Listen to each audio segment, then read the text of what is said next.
Today we're doing a country comparison on New Zealand, Indonesia and Canada. We're basing on the institutional settings of each country.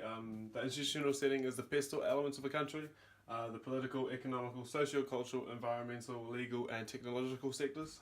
The data sources used are listed here, some of them being the CIA World Factbook, Human Development Index, World Trade Center and World Bank, some examples.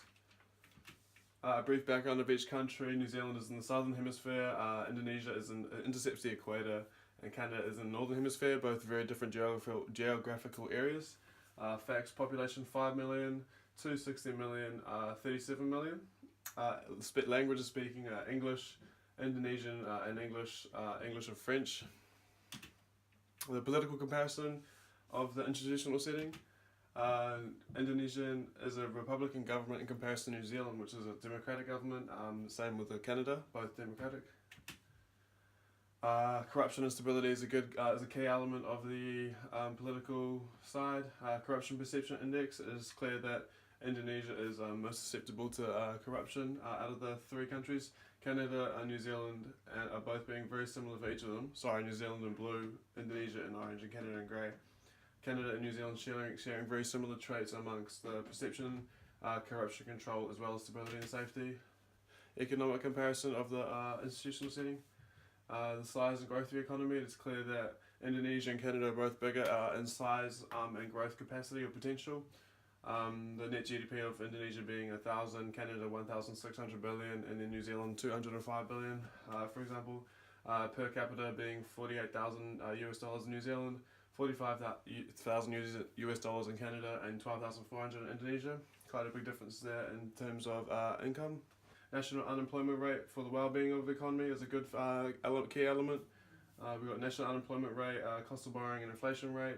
Once again we see New Zealand and Canada very similar to each other, and Indonesia being the outlier. Interest rates, cost of borrowing in Indonesia being higher, and inflation rate being higher in Indonesia. Also an unemployment percentage as well. Capital formation, highest in Indonesia, is quite a big, large economy, large amount of workforce. Labour force, here we can see Indonesia a lot higher, due to the larger population, of course. Socio-cultural comparison. The most charitable tendencies of the population is clear that they're all very similar to each other. New Zealand 58% in the giving index, Indonesia 59% and Canada 49%, very similar to each other. Corruption perception, once again we see Indonesia is most susceptible to corruption. Hofstede's culture insights. The Hofstede breaks the culture down into 6 dimensions. It is clear to see that New Zealand in blue, Indonesia in purple, and green Canada.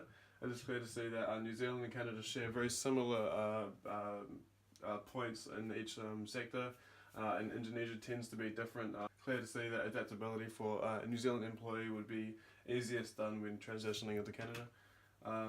Literacy rates, highest in Canada and Indonesia, both all very high, all three very high though, 99, 99 and 96. You see a recurring trend here that New Zealand and Canada have very similar statistics to each other. Environmental comparison. Average temperature is clearly hottest in Indonesia being grey this time. Susceptibility to natural disasters. Indonesia is highest here. You're looking at a higher chance of a natural disaster happening there, and of course higher uncertainty always comes with that when you're looking for business ventures. Lack of capacity to cope with natural disasters.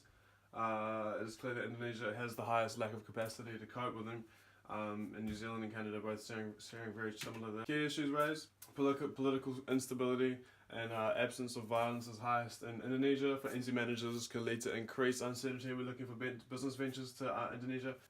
And of course, corruption can spawn uncertainties as well. NZ managers looking at Canada as a less corrupt nation. Key issues: economic, clear that inflation and interest rates are highest in Indonesia.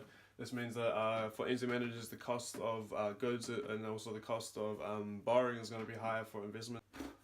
GDP per capita is lower in Indonesia. New Zealand managers will look at paying less for their workers' wages in Indonesia rather than in Canada. Socio-cultural, NZ managers will look to move their employees to Canada as the culture is very similar there. The adaptability rates are going to be higher.